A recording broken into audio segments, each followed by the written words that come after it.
Oh man, isn't it awkward? You hang up on somebody, you called somebody a bitch on the other side of the line because somebody was haggling them, and you realize it was their friggin' girlfriend. Oh god, that's so awkward. What did that happen to you? Yeah, you don't need to worry about the details. It's just awkward when you say bitch to somebody over the phone and you don't realize that somebody's listening and they may think you're calling them that. It's bad timing, I swear.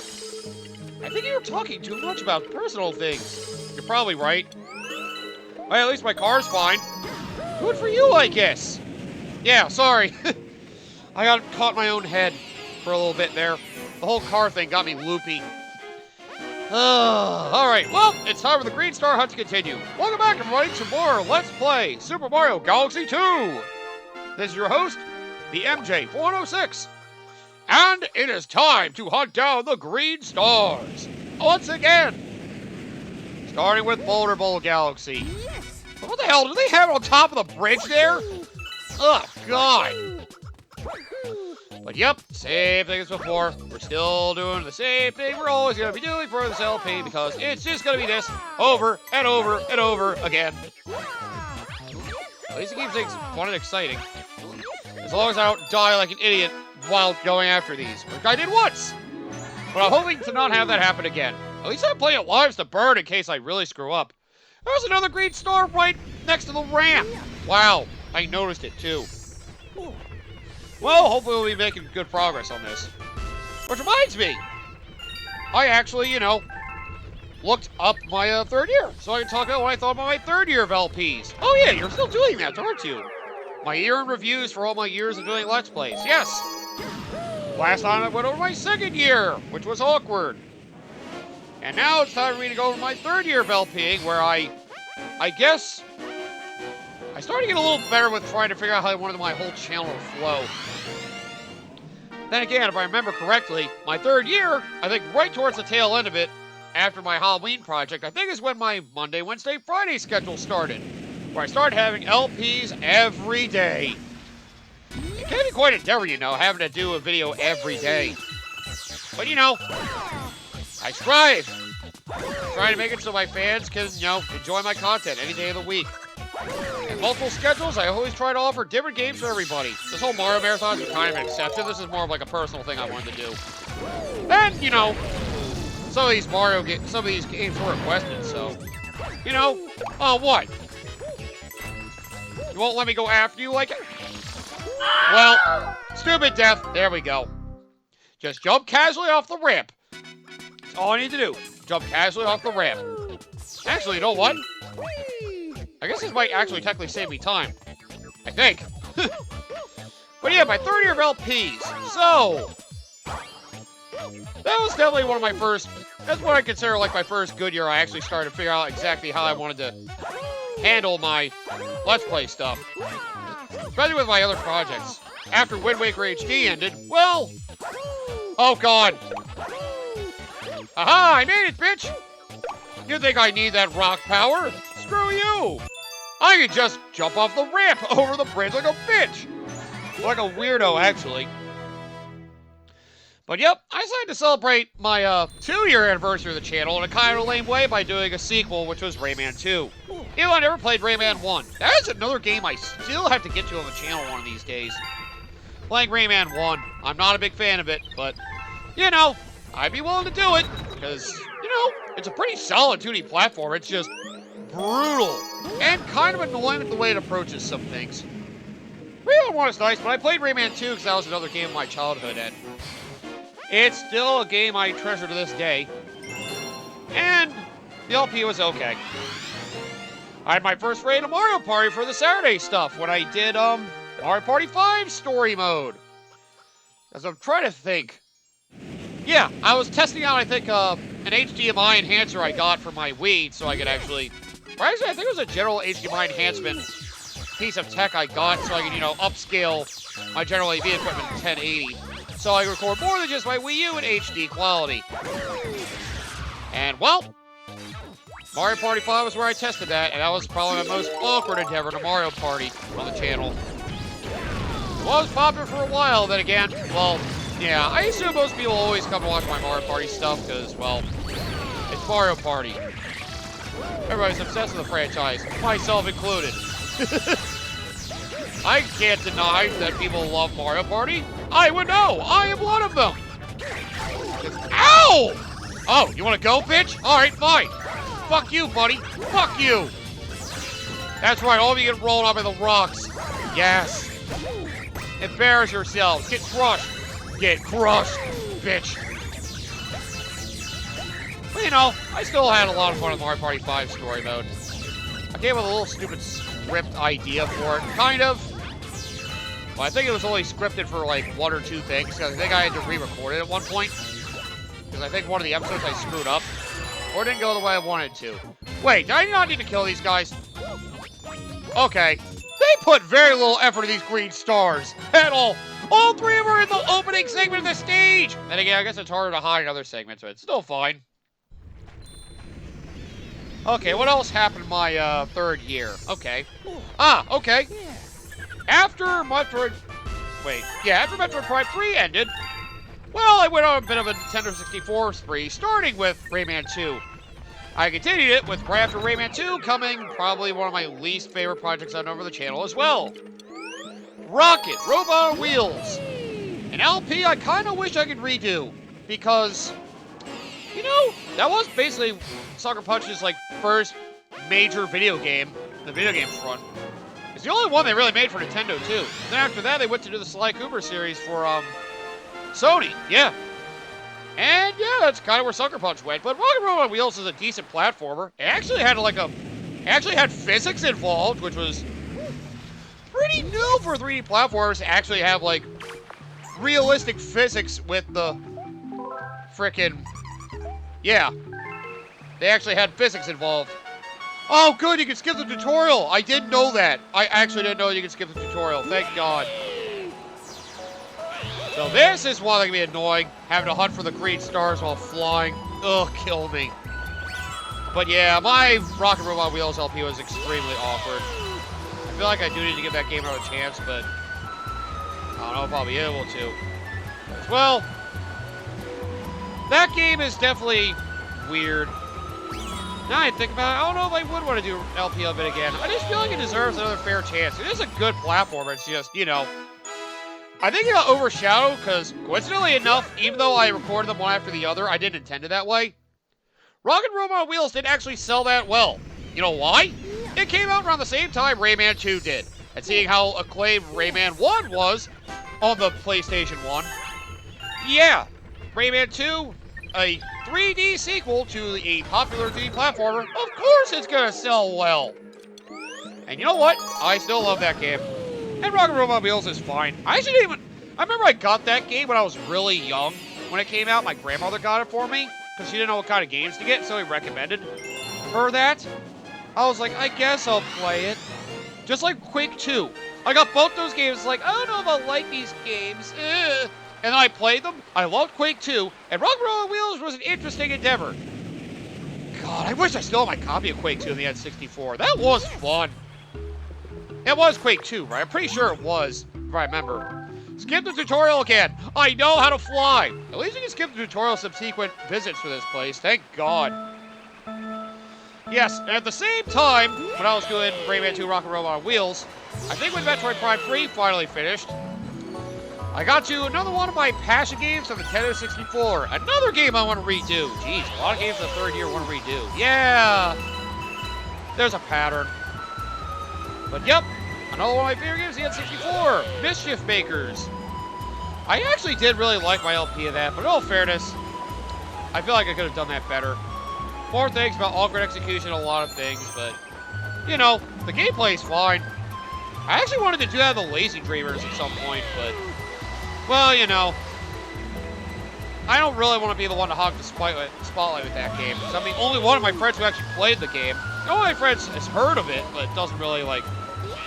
He's, like, kind of seen it in action, but he hasn't played it himself. I'd rather we did it over the co-op channel. I'd let one of my friends play it instead of me going through it again. I think it would be better that way. Oh, God, you like that friggin' green star? Hanging all the way to the edge over here? I thought it was near the end. Good Lord! Flying high and wide of this frickin' thing. What a pain! Wow! trying to get me to fly off into the vast abyss of the sky. I thought it was the vast abyss of space. It's the sky now. It is also infinitely expanding. Kind of. As long as the atmosphere is still present, I guess. Okay.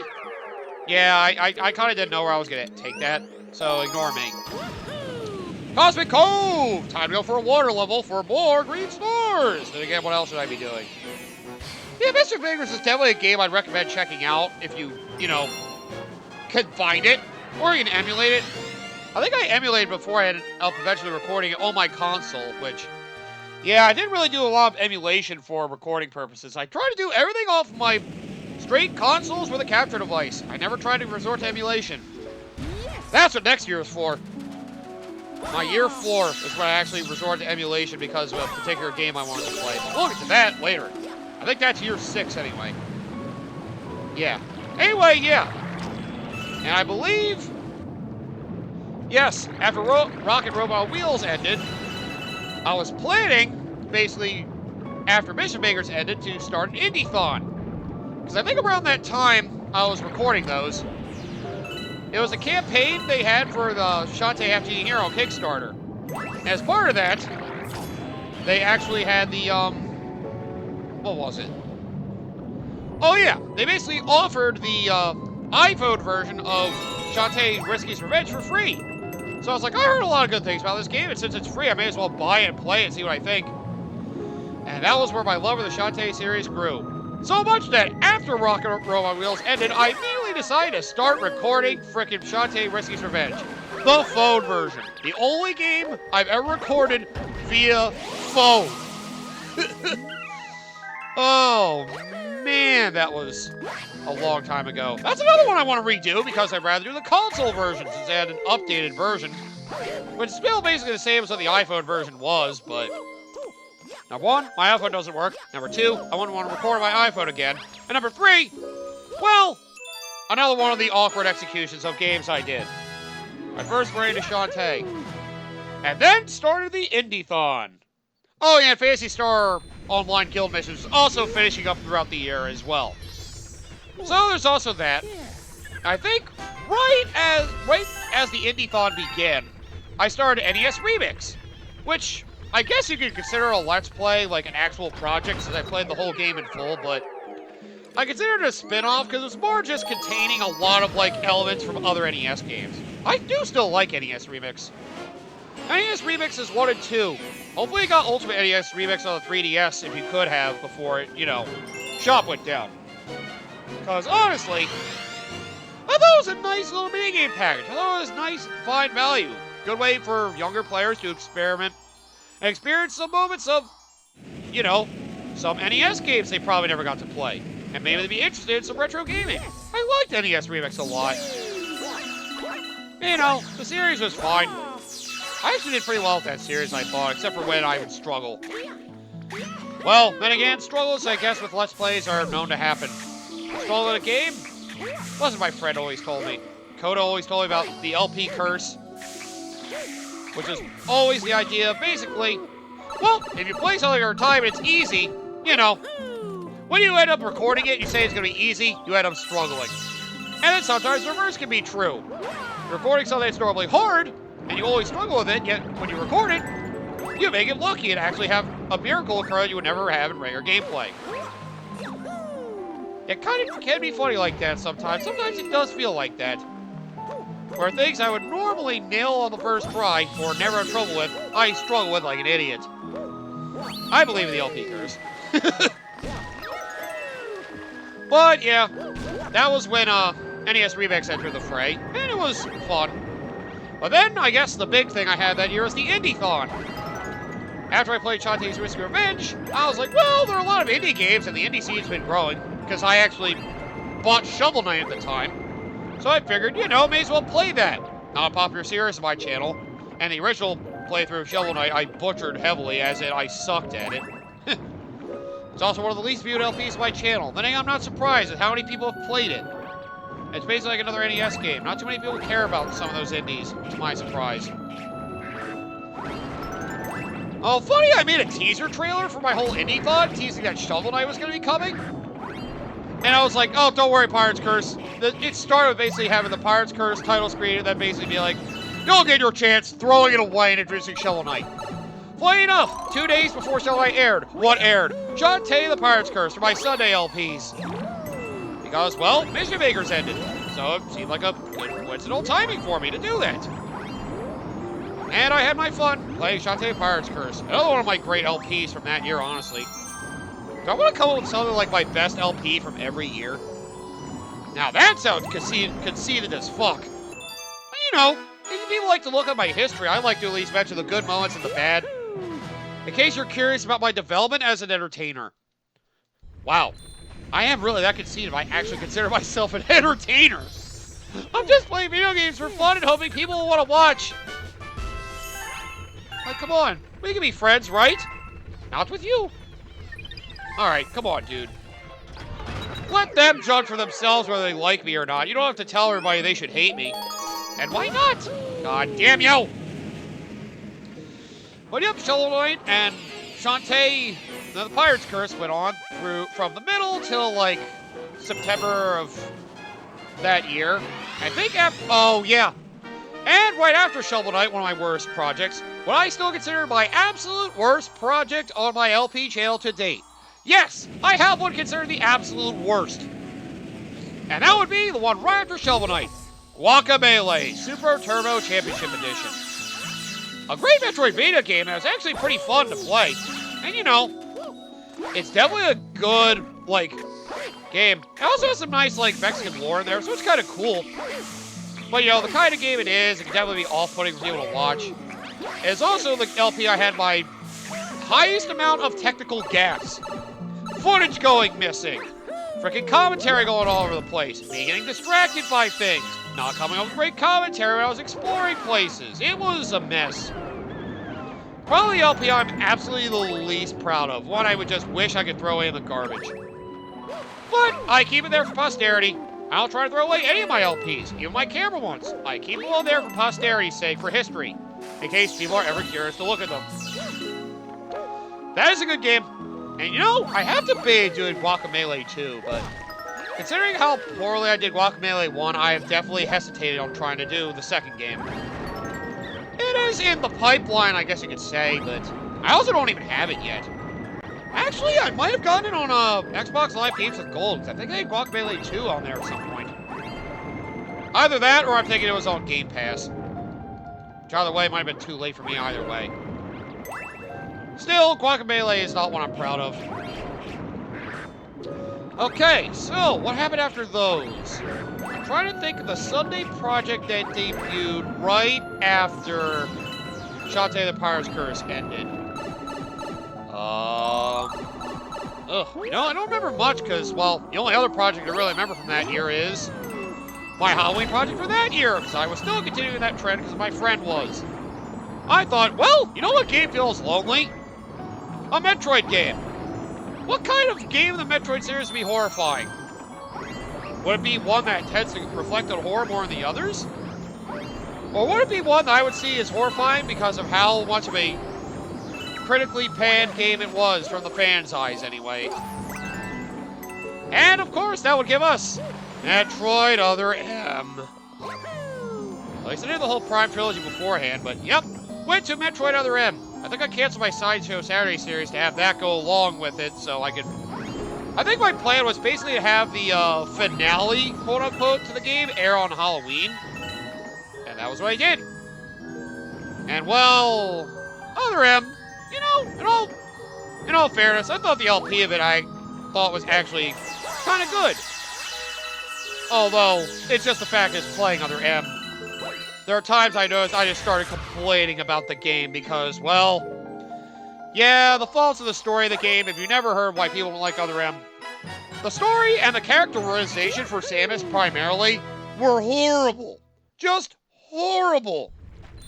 It was very, you know, most Metroid fans despise Other M. I don't absolutely hate it, but yeah, it's easily my least favorite Metroid game mainline that I have played. Again, haven't played Federation Force, but the fact that I could put Metroid Prime Hunters above it, considering how awkward Metroid Prime Hunters is, whew, that's saying something. But yeah, that was my Halloween project. I think the bonus episodes air like regular Tuesdays and Thursdays afterwards. So then Saturdays could come back, and I think I threw in, oh yes, Time Splitters 2, Challenges in Arcade mode stuff, right? At the end of the year, I brought in Time Splitters 2, because I wanted more hardcore games for my channel. And I remembered GameCube shooters I played that I was a really big fan of. Time Splitters. Time Splitters 2 and 3 were so good. I have to wonder about how Time Splitters 4 is progressing. I really do. Maybe someday I'll look into it and see for myself. I remember that rewind thing ended up not working out. But, you know, I really wanted to play a shooter since I hadn't played one on the channel, and that was always one of my favorites.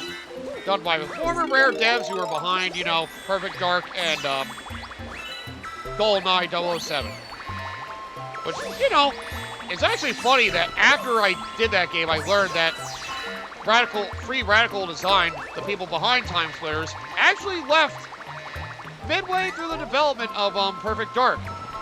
And, well, that kind of explains a lot. Why I was a big fan of them. Perfect Dark, it reminds me of Perfect Dark is still another game I have to get to on my channel one of these days. And it'll be blind, because I haven't played that game yet. But, yeah. So those were there. Alright, trying to think. What else was there? Oh, come on, Green Stars. Where are you? I'm tired of being here like this. Are you fucking kidding me? You don't like being around me? Ew, Mario. How dare you with that pun? What? You know what you said. Being around, you fucking dick. Can I pound through clouds? Oh, God. Holy crap! Oh, there's another vine there. That's what that is. I'll say, I didn't even know I could go down there, which means I'm not going the right way. If I don't recognize it, that must really mean I'm going the wrong way. Shit, where are these green stars? Yep, and if I remember after... Oh, crap! Oh, that's what that was for. Oh, God. That did not go well. That's what that's there for. Wow, I've never actually taken damage around here, I don't think. Neat. But yep, I do remember my last project to finish off, Oh, right before that, yes! I also decided that... Oh, there it is. About the frickin' time I found it. Hang on.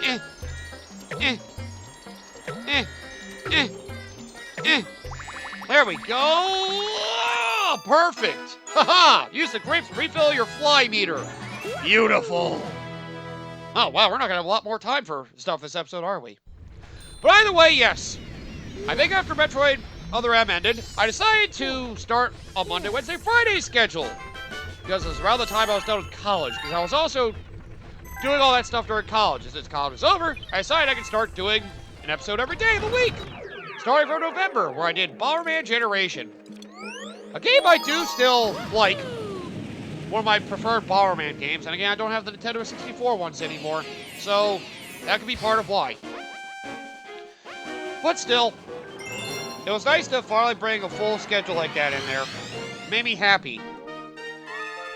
And while that was going, after Metroid Other M bonus videos finished, that's when I finally did Star Fox Assault.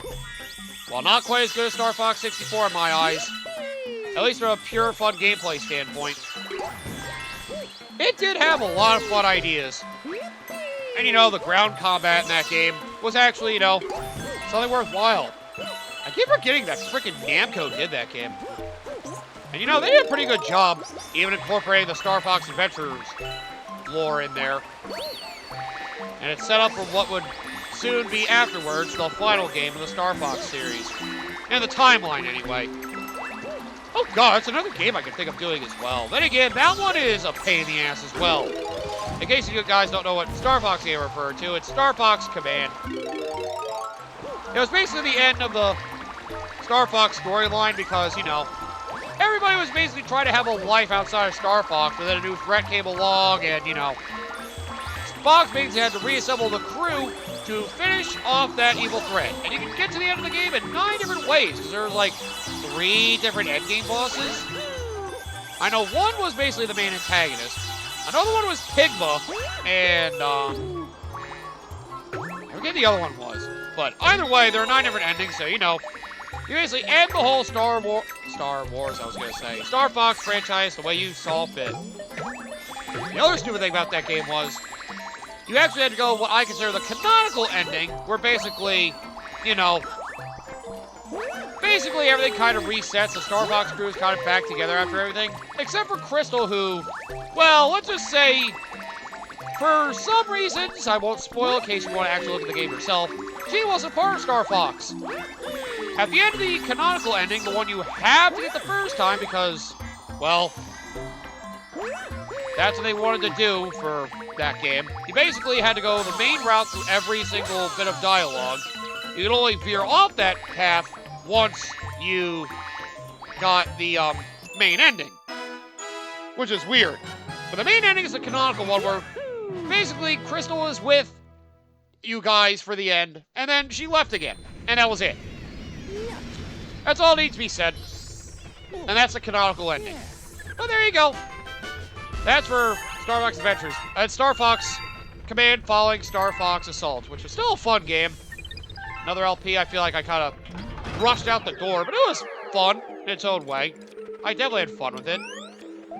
Alright, Tower Bowser's Lava Lair. I don't think the ones here are too crazy. I'll try to get at least one of these before I end this episode off. And, well, only one more LP to mention from that year. The Big Cheese, because I was setting up for the 25-year anniversary for that franchise. Another one of my favorites, and still probably the second most popular LP on my channel. Then again, it's a collection of a bunch of games. I would suspect as much, especially the old school ones. Sonic Mega Collection. That continued basically from late 2015 all the way through late 2016, because the whole project itself took over a year to frickin' finish. Well, that was definitely a project I had a lot of fun doing, because, you know, despite my failures in Sonic the Hedgehogs 1 and 2, and Sonic Spinball, and Mean Bean Machine, at least for Sonic the Hedgehog 3 and Knuckles alone, I thought it was a pretty good LP, like gameplay-wise. You know, I get to realize my love for Ristar and all that. Then again, a lot of that didn't come till 2016, the 4th year of my channel, because, well, I'm trying to remember how far I actually got in the first year. I think I got through Sonic 1, Sonic Spinball. I think I started Sonic 2, like, right as the year ended, maybe. But yep, Sonic Mega Collection took up a lot of my Sundays for a long time. And it's still one of my favorite projects to go back and look at, because, you know, seeing the old school Sonic games, though, seeing how much I sucked, it's not as good as I would have hoped. Because that has always been, you know, I always hate when I play poorly in a game and have to cheat my way through. That's something I regret with Sonic 1 and 2. And after going through those games, my friend Kingslayer Koshi, when he did it, and realizing how easy it actually was to do some of those, I regret that I had to wuss out the way I did. Oh, damn it! Well, thank you. You can just stomp there for all I care, asshole. It's behind the rock! What kind of asshole maneuver is that? Who hides it behind a rock on lava? You're such a dick! Actually, I think the next one's actually an even bigger dick. I think they hide it in the floor! You have to glitch into the floor? You remember there's an enemy that can eat floor away, right? Okay, that's just mean. Exactly my point. It is terrible. Yeah, I'll just finish off this level. And this world, for that matter. May as well kill 2 birds with 1 stone. Hey, you finally said it's right! And yet I'm somewhat disappointed. But yep, Sonic Mega Collection was definitely a big one I had for 2015. More so my 4th year of 2016, but, you know. I actually got to the point with all the technology I had, I was starting to do more games I wanted to do. And, well, because I got my N64 back working, which is why I got the N64 games on the channel to begin with. I managed to... Oh no, it wasn't until the 4th year I got my Xbox involved in some of my games. Because, yeah, one of my LPs to start the next year was Xbox related. But either way, yeah, I started having a lot more, like, Nintendo consoles included.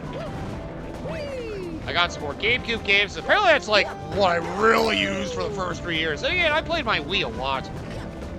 I didn't play another Wii U game, except for the NES Remix. Well, I did have fun with that, though, so, you know, no harm, no foul. I definitely expanded my range from the 3rd year, and I was very happy about that. Ugh. Man, that voice crack was not a good sign for me. I think I'm getting tired of yelling at you fucking assholes getting in my way to let me get green stars! Oh, I wanted green stars, so all of you can just leave me alone. Thanks. Now I think about it, I think I've had at least one Mario game on my channel every year. I'm trying to think if there was a year I didn't. I'll have to think about that, because, well, it definitely hasn't been like that for the past, like, 4 or 5.